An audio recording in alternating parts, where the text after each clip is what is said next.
Hello everybody! As you can notice, no amount of makeup can make up for how bad I feel right now, and I have a really strong cold. However, I decided that the show must go on and it doesn't matter how bad I feel. But also you will notice on me a very particular piece of clothing, which is a Russian traditional scarf. This is what I have from Russia from my mother. And this is because I decided to make today my top 5 favorite books of Russian authors. First, I would like to mention that I read a lot of Russian literature, but all classics. So this top will include classics. Second, I took a book of most genres, so it's not going to be just novels or it's not going to be just plays. It's going to be a mixed thing. And at the end I will mention some other books which are extremely good but did not make the top 5 for some reason or another reason. I made a list because I feel so sick that I cannot even remember what I took this morning. So, number 5 is Evgeny Onegin by Alexandr Sergeyevich Pushkin. In English would be Eugene, Onegin by Alexandr Sergeyevich Pushkin. It is an amazing lyrical novel. Yes, you heard me right. It's a novel, but written as a poem, a really long poem. It is the story of Eugene, who is an aristocrat who is very bored about his life. He sees nothing significant, and he goes through another adventures. He goes to the countryside where he meets Tatiana. Tatiana falls in love with him, and she does what was unthinkable back then, to write him a love letter. I don't want to tell you what happened after the love letter, but way to go, Tatiana! You have to admire Alexander Sergeyevich Pushkin. If you didn't know, he is the most loved and appreciated Russian poet. He has the most amazing lyrics and describing capacities. I don't even know how to express it in English. He is a very good poet. So he used his skills to make this novel, and you have to know that there are so many images described there, and feelings, and poor Tatiana and poor Eugene. But it is a really, really nice novel, so I recommend it to all. Number 5. Number 4, it was Lolita by Vladimir Nabokov. I know everybody knows about this novel, okay? Everybody heard about it. So when you ask people, oh, Lolita, Vladimir Nabokov, oh, it's such a love story. No. I want to make it very clearly. I feel sick, but I remember perfectly what is the novel about. It is not a love story. Please read it. If after you read it, if you still think it's a love story, write to me. I will explain to you what happened there, because it is not a love story. So basically it's the story of Hubert, a British gentleman who is attracted to small girls around 12, 14 years old, even younger I think. And he meets this very sweet Dolores. He falls in love with her, and he is very tactful, marrying her mother. And then from there it starts a number of adventures that I don't want to mention. I want you to read the book, or if you read the book, you already know what I'm talking about.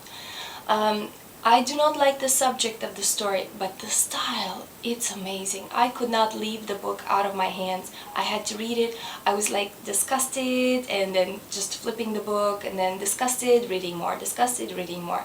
So the style is amazing. Vladimir Nabokov has this attraction. It's just like you're starting you're starting to read, and then you cannot let go. But the book is amazing, and its entire concept is amazing, and the ending is amazing. Number 3, The Cherry Orchard by Chekhov. This is a play. I've seen it so many times, and it has something to do with my childhood, and I love it so much. It is the story of Russian aristocracy and its fall. Because the aristocracy does not know how to sustain themselves, they have no idea about business ideas, and how they are falling. Their whole generation and their whole family and their whole properties are lost because of their inability of actually doing stuff. They are not practical at all. And then while they're falling, the new class, poor people that had nothing until now, are taking power, and what happens then? They have no nobility, they have no class, and they're using the aristocratic properties very badly, or extremely practically, which is not very good for the properties. All in all, the Cherry Orchard is very good. You will feel the Russian style and the Russian reality of the aristocracy back then. Number 2, Crime and Punishment by Fyodor Dostoevsky. Amazing book, amazing book, amazing book. It is quite big. It's not fast-paced, but is amazing. I will just say the main idea of the story, and I'm sure a lot of people read it. There are a lot of stories in the same book, and the main idea that at least the one that I remember, is that all human beings are equal. There is no superior human being, there is no inferior human beings, as the main character thought that it could be. And everybody is responsible for their actions, and the law is for everybody. But this is just general lines. If you read the book, it's amazing. I just cannot give you more details because I'm gonna spoil the whole thing. And number one, my favorite Russian book. When I read it the first time, my head went like, he wrote what? Like, how is this legal? How is this possible? And then I read it the second time, and then my head went, I'm sorry, I really should stop. So my favorite book of all times, my favorite Russian book, it is Master and Margarita by Mikhail Bulgakov. I didn't write any notes because I love this book so much. Okay, I will give you an example. The Book Thief, right? It has the narrator as death. Forget about that. Master Margarita has one of the characters being Satan, and it has the demons, and it has Jesus, and it has everything that you can possibly think of. And I remember reading it, and I was thinking, is this magic? Is this, like, what genre is this? It's a combination of genres. It includes magical, fantastic, historical stories, and then it has several realities. One treats the Soviet society, the second one treats alternative life or the real life of Jesus, and the third one is a love story.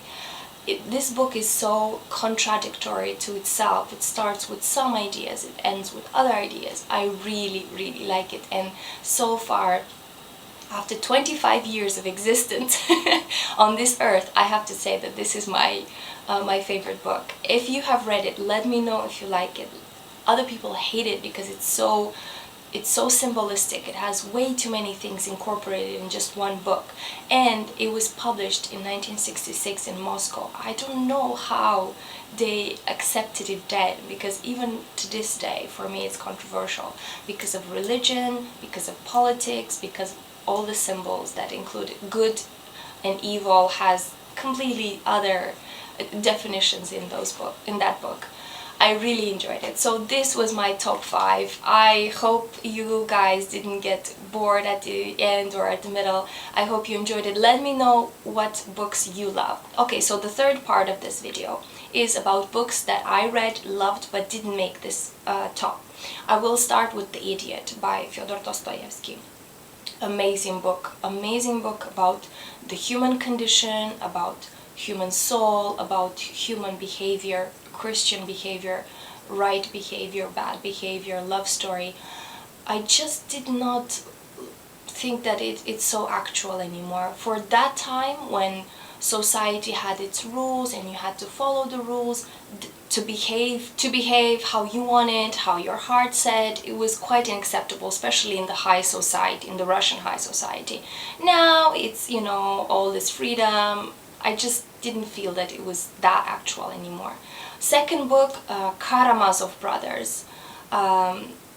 It was a very good book, but it was so slow. Oh my goodness, 1,000 pages. It was long.